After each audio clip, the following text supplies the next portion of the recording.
Happy Friday, everybody. Max here with a daily fix of gaming news all about JRPGs. Coming up, if you're eager to get your hands on Final Fantasy VII Rebirth, you may be able to do that sooner than expected, but if you're holding out for a Persona 3 Reload Special Edition, you might be waiting a while. Meanwhile, Like a Dragon Infinite Wealth is living up to its name by selling very, very well. Let's get into it.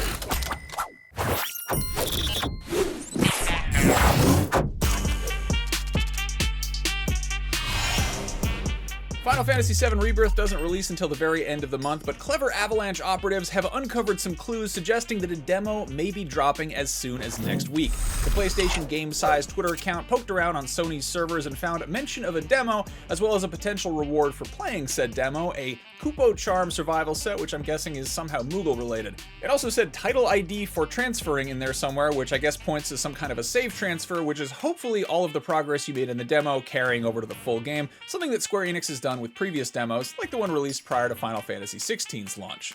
As for when this demo will drop, a safe bet is next Tuesday. In case you missed it, at the tail end of Sony's State of Play presentation this week, we are getting a deep dive on Rebirth on February 6th at 3:30 p.m. Pacific time. Chances are good the demo is going to release then or shortly thereafter. You can catch that State of Play right here on IGN, along with live reactions hosted by yours truly right afterwards. In other FF7 Rebirth news, the PlayStation Game-sized Twitter account did its job and reported that you will need to clear up a little over 145 gigs of space on your hard drive by the 29th. And luckily, you can start that big old download a couple days early, with preloads going live on February 27th at midnight.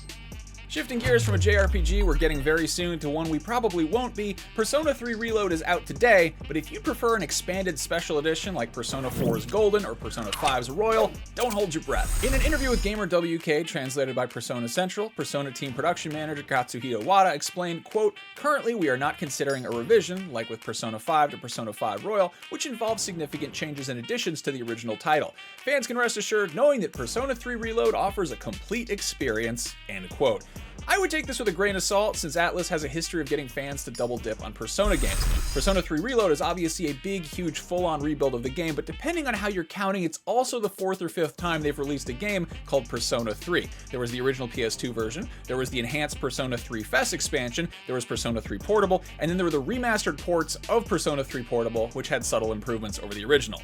But hey, maybe Reload is finally the definitive version. But then again, if you're holding out to play it on Switch, that's also not out of the question. Last month, the developers said they decided early on there would not be a Switch version of Reload, but they did acknowledge, quote, "Of course the idea is there, but it's a matter of discussing it with the team and seeing what they think about it, and we'll see what happens." So never say never. My takeaway here is that buying Persona 3 is kind of like buying a new car or phone or TV, and that no matter when you buy Persona 3, there's always going to be that sense of buyer's remorse when they announce a newer version. But hey, people love Persona 3, Reloaded or otherwise. IGN's reviewer gave the 2024 model a 9 out of 10, so go check that out if you're on the fence. Meanwhile, Sega's other big JRPG series, Like a Dragon, formerly the beat-em-up series known as Yakuza, just dropped its newest installment, Infinite Wealth, and it is living up to its namesake by becoming the fastest-selling entry in the series to date.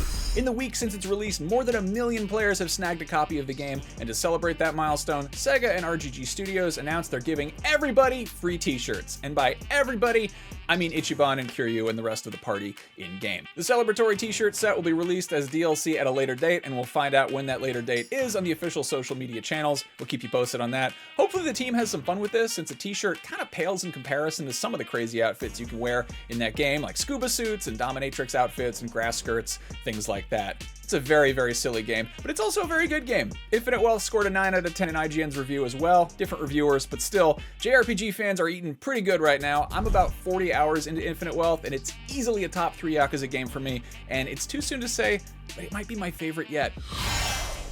Anyway, that was your fix for February 2nd, 2024. I am going to go pummel some menacing men with traffic cones and practice my Bakamitai. If you missed any of the trailers that dropped during the State of Play this week, we've got all those clipped out for you, so go check those out. Maybe rewatch that Death Stranding 2 one and figure out what the is going on in that game. Have a great weekend, everybody. I will see you on Monday.